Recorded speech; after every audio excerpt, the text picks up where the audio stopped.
Bonjour à toutes et à tous. Je lis ce texte afin que le message reste identique dans chaque langue dans laquelle je le publie. Aujourd'hui, je souhaite expliquer pourquoi j'ai décidé de quitter l'Allemagne, littéralement. Comme je l'ai déjà dit hier, l'année écoulée a été très difficile pour moi. J'ai traversé plusieurs revers personnels. Peut-être que certains d'entre vous connaissent ce sentiment. On fait des projets, on réfléchit et la vie dit « Non, ça ne se passera pas comme ça ». À un moment donné, je me suis senti sans direction et vide. Comme je l'ai dit, peut-être que certains d'entre vous connaissent cela. C'est durant cette période que je suis tombé sur une vidéo de John Hudson. Avant de pouvoir vous expliquer le contenu de cette vidéo et vous la montrer, je dois toutefois expliquer quelque chose, à savoir la maladie dont il parle, la maladie avec laquelle il vit, l'épidermolyse bulleuse. Mais qu'est-ce que c'est l'épidermolyse bulleuse? C'est probablement la maladie la plus grave dont vous n'avez jamais entendu parler. L'épidermolyse bulleuse, souvent appelée maladie du papillon, peut sembler au premier abord inoffensive ou même poétique. Mais la réalité qui se cache derrière est extrêmement douloureuse. La cause est un défaut du collagène de type 7. Ce collagène est responsable de la liaison entre la couche externe de la peau et la couche sous-jacente. Lorsque ce collagène est absent ou ne fonctionne pas correctement, les couches de la peau ne sont pas solidement liées entre elles. Cela peut paraître anodin au premier abord, mais les conséquences sont graves. Même un léger frottement ou un contact minime peut provoquer des ampoules douloureuses, des plaies et des lésions cutanées ouvertes. Les vêtements font mal. Les mouvements du quotidien font mal. Et même un simple contact peut entraîner des blessures. De nombreuses personnes attendent, dépendant d'antalgiques et nécessitant des changements de pansement quotidiens. Ils souffrent de douleurs constantes et la maladie détermine une grande partie de leur vie. C'est une maladie qui met à l'épreuve les personnes atteintes et leurs familles, chaque jour, tant physiquement qu'émotionnellement. Dans la vidéo originale, John explique comment il vit avec cette maladie. Dans l'extrait que je vous montre, une question lui est posée. La vidéo est en anglais avec des sous-titres, alors, sans plus de discours, voici l'extrait. This next question is going to be a bit deep and philosophical, but we're friends, why not? Do you believe life has a purpose? And if so, what is the purpose of your life?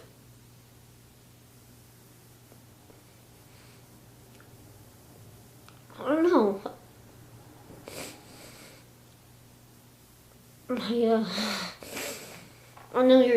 I know everything should happen for a reason, and I think that every once in a while when I meet someone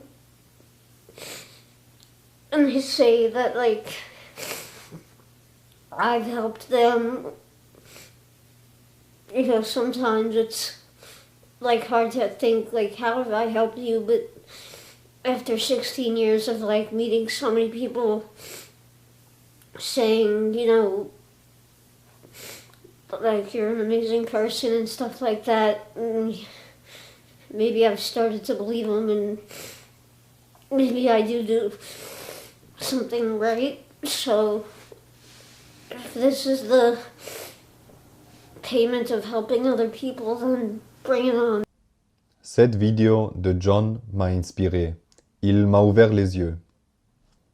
Pas dans le sens où d'autres ont plus mal que moi, mais il me rappelle à quel point il est important de suivre consciemment son propre chemin malgré tout.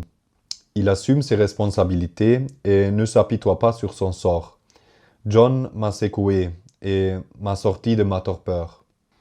Il m'a montré que je voulais faire quelque chose, pas par pitié, mais par compassion, pour faire le meilleur possible avec les possibilités dont je dispose. Je veux redonner quelque chose à des personnes comme John, même si ce n'est pas grand-chose.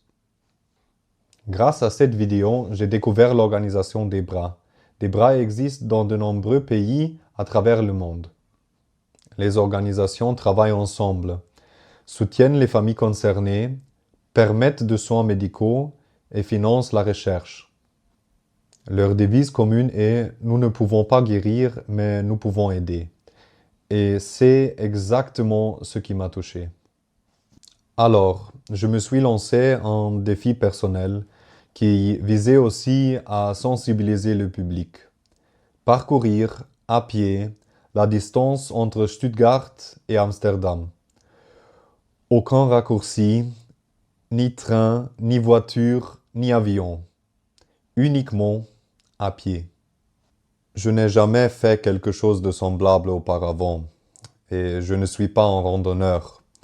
Ceux qui me connaissent personnellement savent aussi que je n'ai pas la morphologie d'un randonneur. Mais j'y arriverai et j'irai jusqu'au bout, pas à pas, vers le nord. Mon itinéraire passe par l'Allemagne, le Luxembourg, puis par la Belgique et enfin les Pays-Bas, jusqu'à Amsterdam. Je souhaite y arriver le 26 avril 2026, juste à temps pour la fête du roi, la fête nationale néerlandaise, comme une petite célébration qui m'attend sur la ligne d'arrivée. Les abeilles de mon logo sont devenues des papillons. Sur mon sac à dos se trouve également le logo de Debra Allemagne ainsi qu'un code QR permettant de faire un don directement. Il est ainsi possible de faire un don même pendant le parcours. Comme vous pouvez le constater, j'ai déjà fait un don. Et si vous utilisez le code de don que j'affiche, nous pourrons voir combien d'argent nous aurons collecté ensemble à la fin du voyage. L'argent de don va exclusivement à Debra Allemagne. Pas un centime n'y me revient, ni à une plateforme de collecte. Maintenant, c'est à vous. Mes vidéos précédentes abordent des sujets différents et beaucoup d'entre vous ne s'attendront probablement pas à une vidéo comme celle-ci. Mais si vous avez vu ne serait-ce qu'une de mes vidéos précédentes, vous savez que je n'ai jamais demandé de like ou de partage. Parce que je les faisais avant tout pour moi et non pour les autres. Ces vidéos seront différentes. Je vous demande de les partager. Je vous demande de faire un don afin que le plus grand nombre de personnes se tiennent des bras, même si ce n'est qu'un euro. Même si je ne fais que sensibiliser à ce sujet, cela en vaudra déjà la peine. J'espère que nous parviendrons à récolter une somme importante.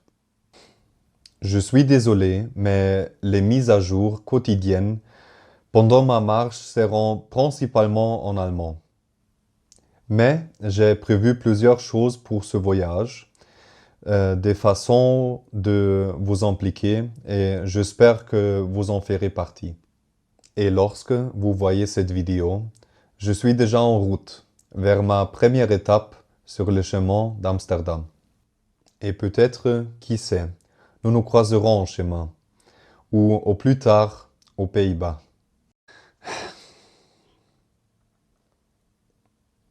Je suis fini. Le vidéo en français a été très difficile pour moi. J'espère ne pas avoir fait trop d'erreurs. Merci beaucoup de m'avoir accompagné dans cette aventure. Merci d'avoir partagé et aimé cette vidéo. Merci beaucoup, merci encore. À bientôt.